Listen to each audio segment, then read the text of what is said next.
Dehancer is a plugin suite for film light colour grading and film effects.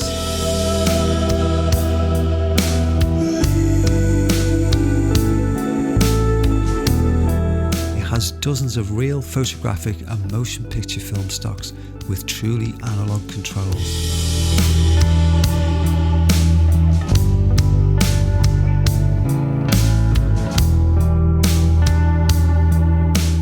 Film grain, bloom and halation effects to complete the look.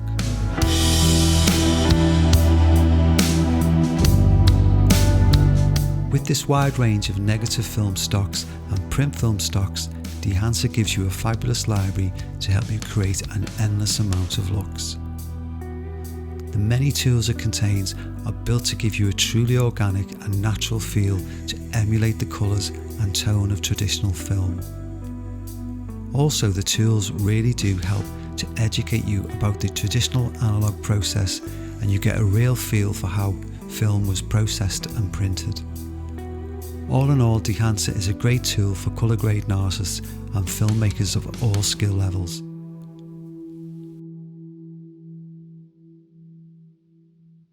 Hi, in this video I'm going to show you how I use Dehancer in my workflow to get that motion picture look. But first I have to say that the team at Dehancer asked me to produce an honest review. No, they're not paying me and it isn't a sponsored video and I'm free to say whatever I want. Now that said, I think Dehancer is a fabulous film emulation tool that is certainly going to be a major part of my video editing workflow. Now although I'm using Final Cut Pro, Dehancer is also available for DaVinci Resolve, Adobe After Effects and Adobe Premiere. And of course, after watching this video, if you decide to purchase Dehancer, and why wouldn't you, I have a discount code which will save you 10% and the links on the code can be found in the description below. Now I've selected a number of clips to take you through the grading and film emulation process, both log footage and footage shot with a neutral picture profile for those of you who don't generally record with log.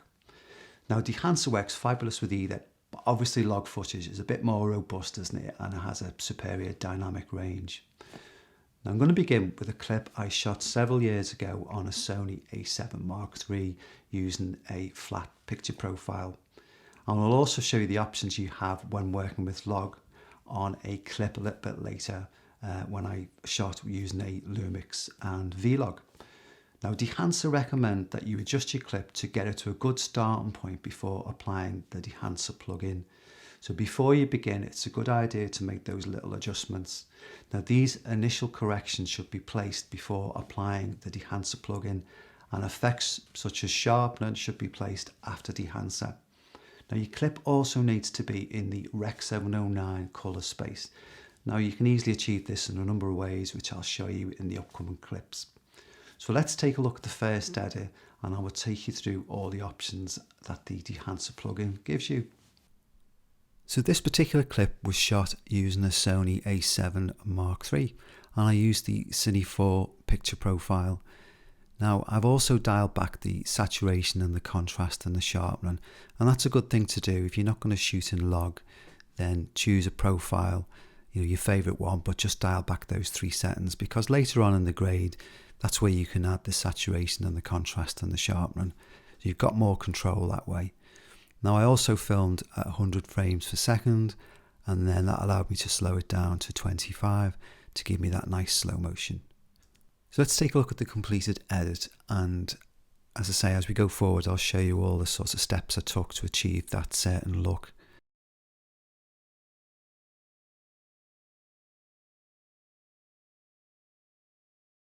I took it one step further and I added a snow overlay to give it a kind of Game of Thrones type feel. Now Neve the model was fantastic. She did come across quite miserable in the film, which was the desired effect really, but you can see she's a bundle of fun. Just thought I'd throw that little sort of outtake in. But once you've got your look, you can sort of copy and paste it and just apply it to other clips. And as long as the exposure and white balance are correct, it's a simple thing to do. So let's take a look in the effects panel and I'll take you through the various steps and the workflow to achieve this specific look. So looking up here then in the effects panel, we can see that I added a colour wheels, I did a bit of noise reduction, I applied some skin softening, and then applied Dehancer Pro, and then after that I applied some sharpening. So let me just turn off sharpening, Dehancer, beauty box, reduce noise, and just leave colour wheels on for now. And you can see if I just disable colour wheels, all I really did was just make a slight correction to the white balance, and I made him skin more like an English rose, if you like. Now later on you'll see that I do apply more yellow for a specific type of film look that I was going for, but in this case I thought let's start from a sort of neutral sort of skin tone. So that's all I did. And we just expand the colour wheel section, you can see I didn't do any corrections at all to the exposure, it was just temperature. And I decided to do any sort of corrections to the exposure within Dehancer. So let me just close this down, and yeah, so this is just a simple noise reduction. You may or may not need it, but in my case I didn't really need it, but I thought I'd clean it up a little bit. So I've added a bit of noise reduction. Now beauty box is something that I apply to women's skin, specifically in this type of film, this type of movie where I want it's a sort of high fashion glamour style look. So you don't need to do that, but that's just something I did, and it just sort of unifies the skin. So there you go. And then comes Dehancer. So this is where it needs to be in your workflow. So those initial corrections first, and then pop in Dehancer. So if I switch that on, you can see the dramatic effect that it makes. And then lastly, sharpening to taste. Now you don't have to follow completely my workflow, and you can adopt your own sort of workflow, and whatever works for you, isn't it? Now I'm going to take you through all the various options and the steps that I followed to sort of create this look, and it'll give you a good sort of indication to how Dehancer works. So let me just delete Dehancer Pro because we're going to start right from scratch. So let me just delete that. And then the other thing I'm going to do is just turn off temporarily reduce noise because it's quite taxing on the processor on the computer. So I'm just going to switch that off just for now. Then I just need to navigate to where my film emulation is in my effects panel, and then find Dehancer Pro. I can just double click on it or drag and drop. In this case I'll just drag and drop. So we've now got Dehancer Pro on my little workflow, but it's in the wrong place because, like I mentioned before, it needs to be just before effects such as sharpening. Okay, so we've now got Dehancer Pro on. Now when I open up the panel, this is one of the little criticisms I'd have, is that some of the panels are open. As you can see, there's quite a lot, and it can be a bit overwhelming to see it that way. So my top tip here would be to hide all the panels. Just go through and hide them.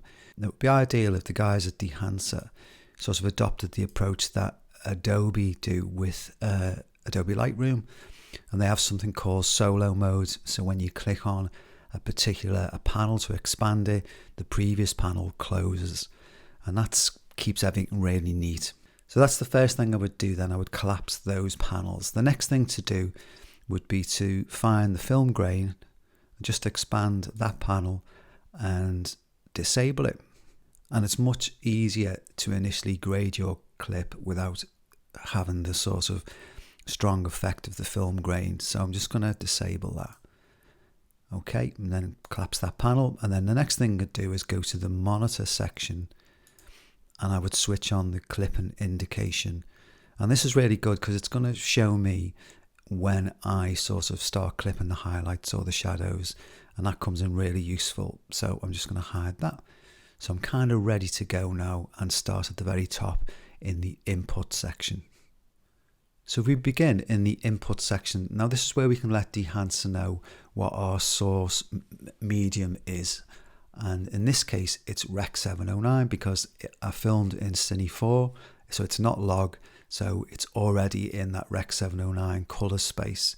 Now later on, you'll see me edit some log footage, And when I do that, I've got the option then to drop this little menu down and choose a camera and let Dehancer know which particular log profile or what profile I used. So you'll see me do that later on. But for now, it's easy in this case because it's not log. It's already in the Rec 709 color space, so I can leave this set and then move downwards. Now you can make some adjustments here to the temperature and the tint and the exposure. I'm not going to do much here. You can also switch the defringe on, which helps to remove chromatic aberration. Now there isn't any in this shot, so I'm not going to do that. But switching this on does help if you're going to apply some bloom and halation effects. So you can kind of tweak these if you're getting any nasty edges. But I'm not going to do that, so I'm going to leave this switched off. Now I'm just going to make a little correction to the temperature, and I'm just going to bring it up a little bit, and to the tint as well. I'm just going to take that in the opposite direction. So not much in this input section, although it is really important because, as I say, I've informed Dehancer, if you like, that it is indeed in the Rec 709 color space. So that's your first sort of place that you visit. As I say, you can set your camera and your specific profile that you used, but more on that later. So let's move on then to the next section, which is the film section. And I'm just going to expand this little tab here. And you can see now, if I just drop this menu down here, there is, I think there's 63 motion picture film stocks and photographic film stocks to choose from. And you can also, if I just navigate to the bottom here, I can actually go to check profiles. So I'm going to just click on here and see what happens. And it will do a check to make sure I'm up to date. And there, as you can see, there's 63 film profiles, 72 cameras, for instance, etc., etc. And that will keep things up to date. So I'm just going to click on OK and go back up to the film section. So the one I'm going to go for and I'm going to select is Kodak Vision 3 50D. Now it's a very popular film stock, so I'm going to opt for that one. And the D just stands for daylight and the T stands for tungsten. And the 250D is kind of recommended for indoors in natural daylight, but as I film this outdoors in natural daylight, I'm just going to opt for the Kodak Vision 3 50D. And there you go. So it's applied now. Then you've got the option to push or pull. And I'm just going to make a little correction here. Now it's all to taste, isn't it? And it's all subjective. But I'm just going to pop it up to around about there. So enable and a disable, it's kind of beginning its journey to look more filmic. Now there's loads more work to do, but we've made that initial start. So the next correction I'm going to make is to the black and white point. So I'm going to skip these next two panels and go to the expand section. And as I say, this is where I can set the black and white point. Make sure it's enabled. And now if I drag this this way, and you'll see because I've got the clipping indicator switched on, it's going to show me in those blue areas where the sort of dark areas are clipping. So I can just set it that way. And then the same with the white point.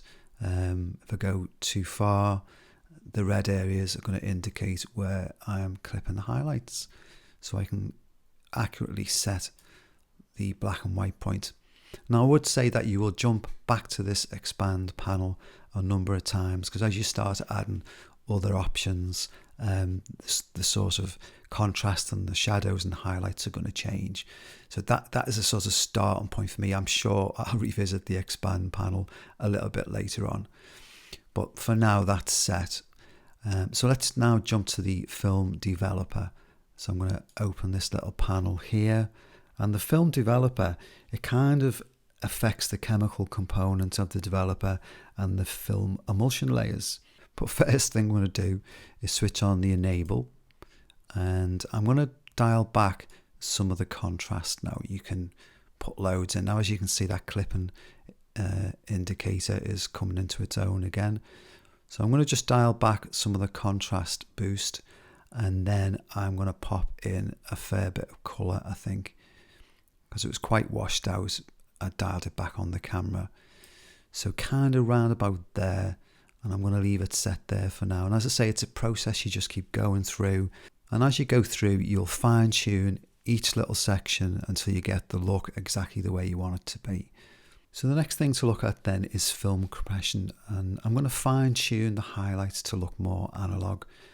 Now, although film compression tool, it's not designed to restore the highlights, you can still use it to kind of effectively make the highlights more textured and smooth out the clipping.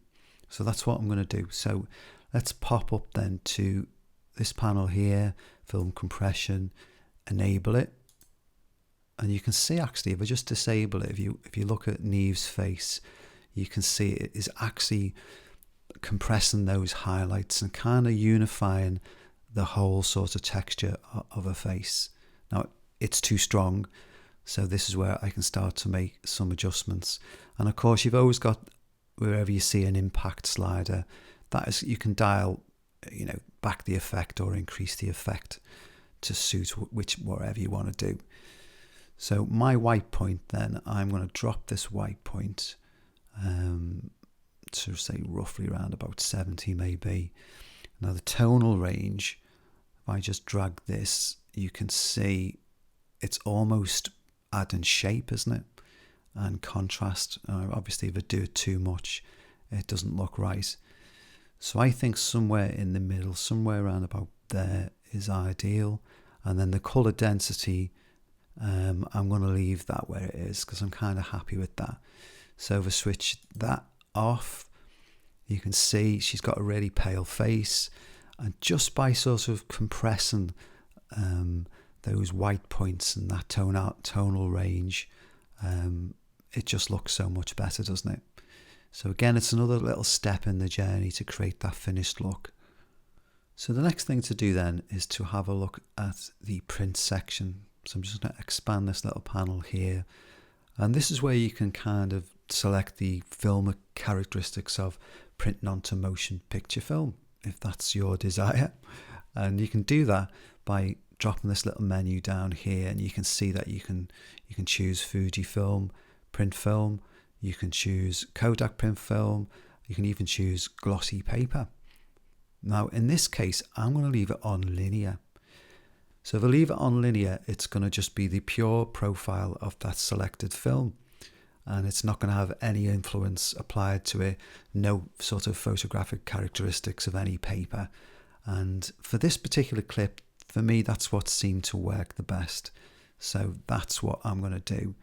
And then of course you've got corrections that you can make here as well. So I am going to just do a couple of little corrections here.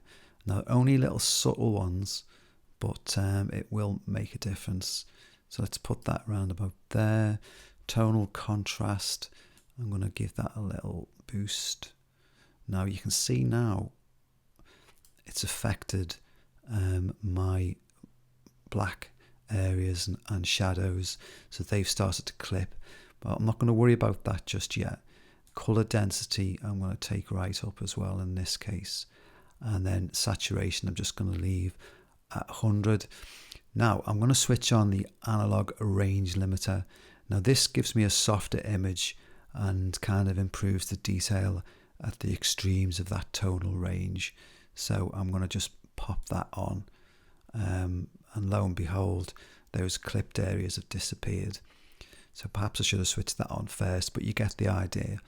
And that looks really good, doesn't it? So before and after, with the sort of print section on and off, and it looks great, doesn't it? So let me just do a little check on that. I'm happy with all those settings. Yeah, okay. So the next thing to do then would be the color head. So if I just expand this panel, and we can take a look at sort of what we can get by just changing all the sort of effects in the color head. Now with the color head, this is where you can get creative in building your look.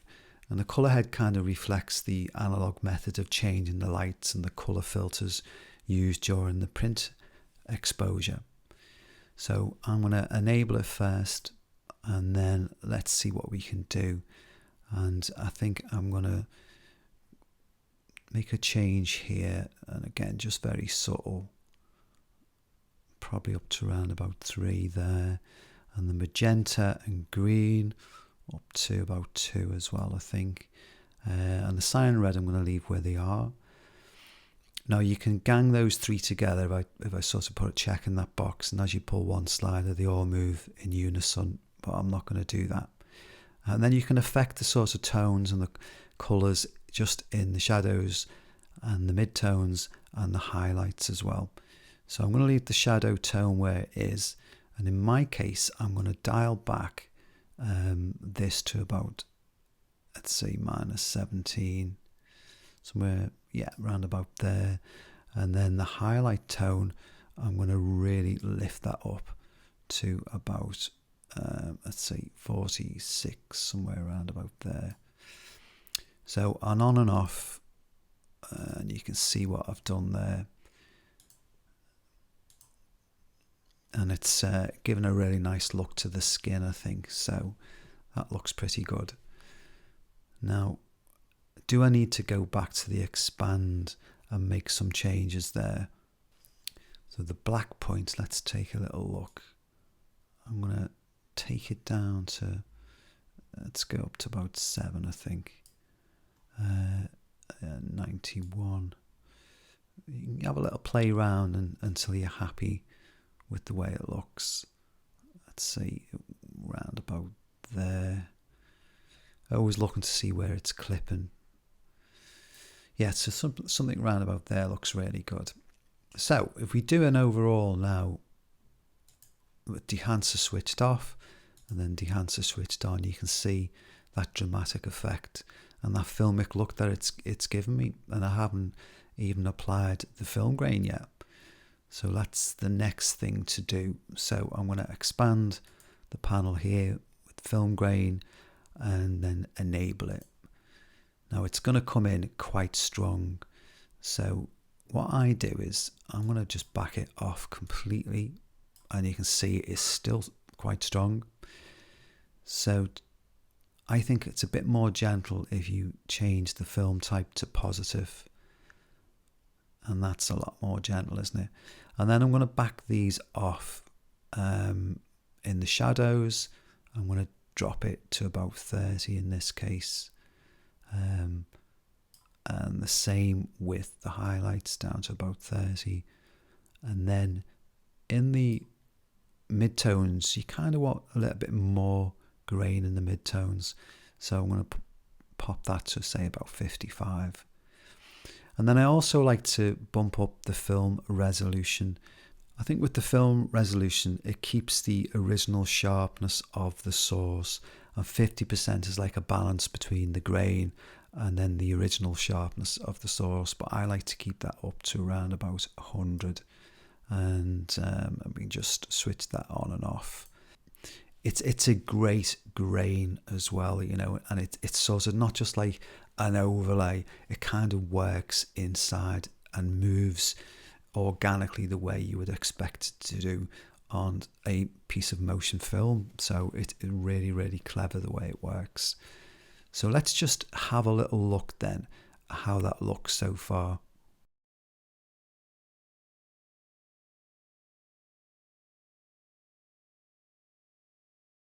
So moving forward, we have halation and bloom. Now, I'm not going to apply any of that to this particular clip because I don't think it needs it, but I will show you that on a future clip that's coming up very shortly. We have vignette, we have film breadth and gate weave. Now, I'm not going to put any film breadth or gate weave on. That's something you can have a little look at yourself, but I am going to apply a vignette. Now, I do like vignettes, so I'm going to apply one. So I'm going to expand the panel and then enable it. And what I like to do is to drop the feather and just drop the exposure touch, and I can see now where that shape is, and I know that I want to kind of flatten it. So I'm going to flatten it down and then make it bigger. I kind of want it to go edge to edge, so let's see if I just increase the size now, and you'll see exactly what I mean. So I'm kind of looking for that shape there. Now, I don't want it sort of centrally, so I'm going to change the coordinates on the X and Y, and I want to lift it up a touch there. And I can always change this in a second, and then maybe drag it across a little bit as well. To say there. Okay, now I don't want so much in it. I'm going to drop the exposure to say around about, let's see, around about there, I think. And then this is where I can increase the feather. And there you go, something round about there. So make it nice and soft, round about 50. So on and off, you'll see it's only subtle, but it just all adds to the effect, doesn't it? Now you can be as strong as you like with that. So that kind of completes that little edit, and let me just switch back on the reduce noise, hide that. Now in the sharpening, all I've done there is I've just applied a figure of 1.5, and that seemed to do the job. So if I switch all the effects off, it looks like that. It's amazing, isn't it, to take it from that, and 99% of the work, if you like, has been done with Dehancer, and switching back on, it looks amazing, doesn't it? So let's have one final little look then at this grade. Oh, before I do, let me just add the snow overlay. So I'm just going to copy it just for speed. I'm just going to copy that across to there. So we've got this sort of snow coming down there. And all I did with that, now you can look online for all these overlays, you'll find them.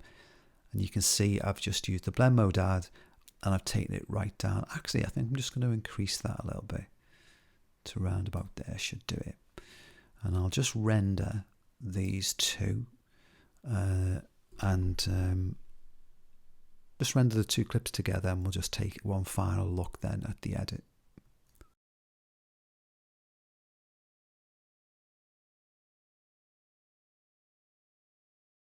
Now, if you've shot in the log profile and you are applying Dehancer, then there are no changes really, just grade your footage exactly the way I've showed you previously, but you have more options in the input section, and that's what we're going to look at.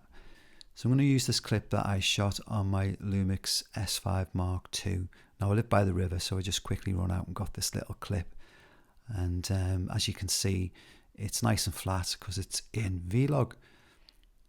So it's all ready to apply that lovely Dehancer magic.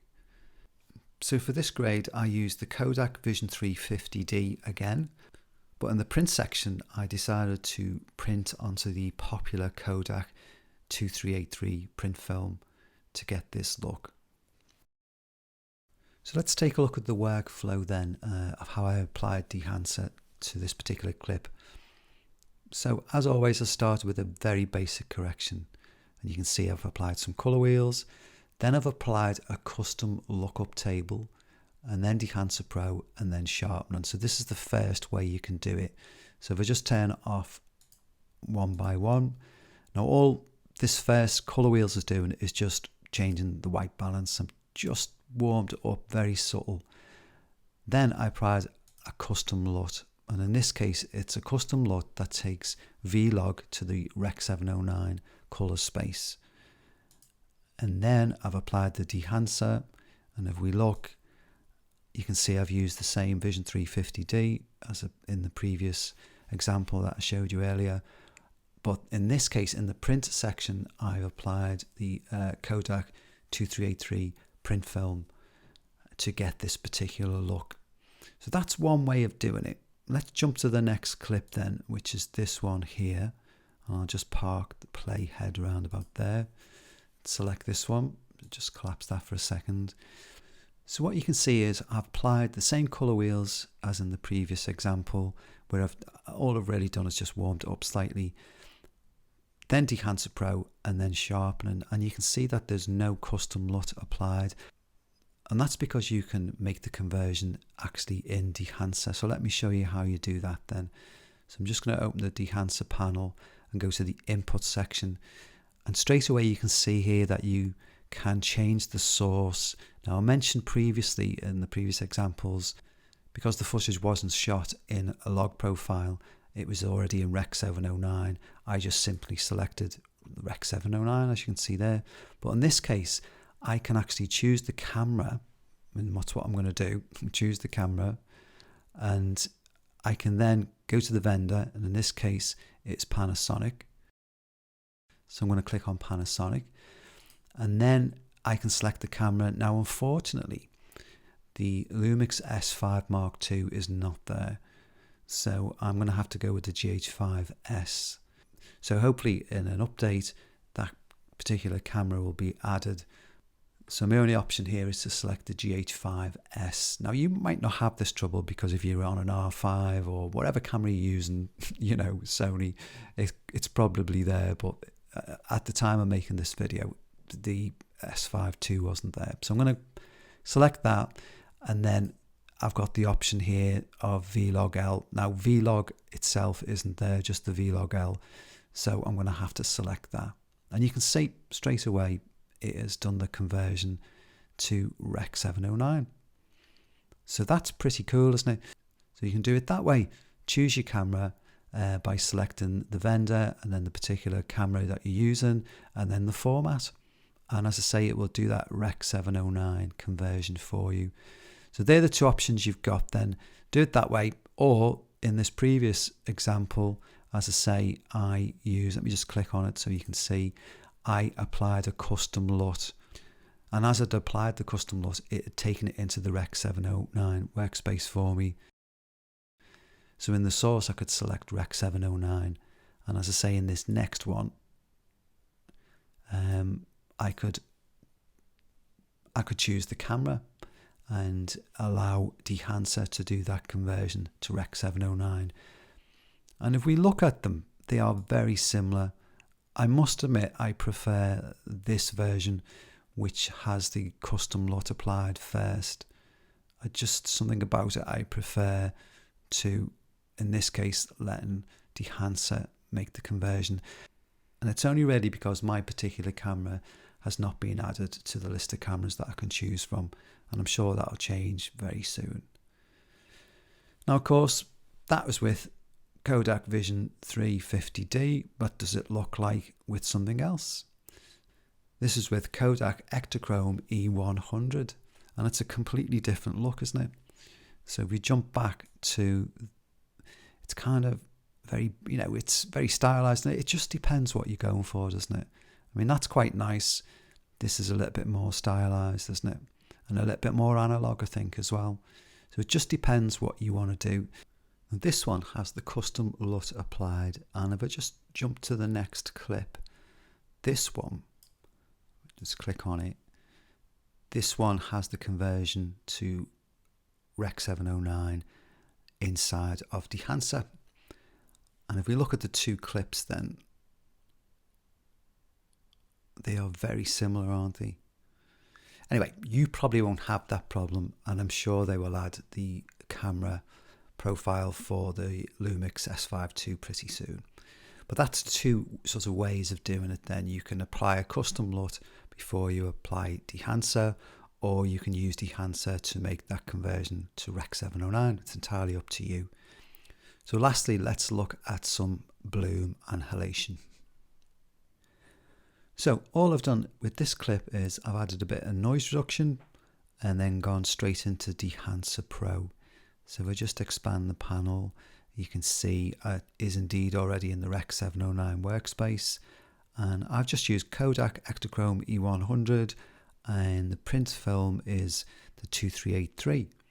But the big thing I've done is we just pop down to the bottom is I've added halation and bloom to really make these lights and the lights in the clock to really sort of bloom. So if I switch off the bloom, you'll see the difference it makes. So I'm just switching them on and off there, and the same with the halation. And you can really see the halation on the clock. So once I play the clip, you'll get a better idea. So let me play the clip then, and you'll see it in a bit more detail.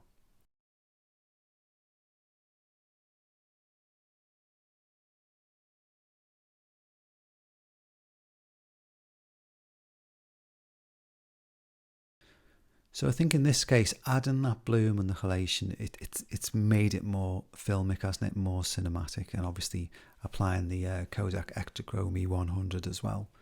And it's a really nice effect, isn't it?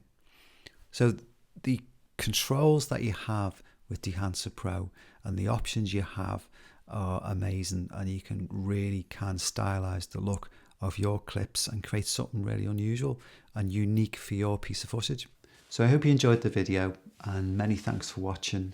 And if you've got any questions or any comments, just pop them down below and I'll do my best to get back to you. Now, I think Dehancer is a great tool to have in your video editing workflow.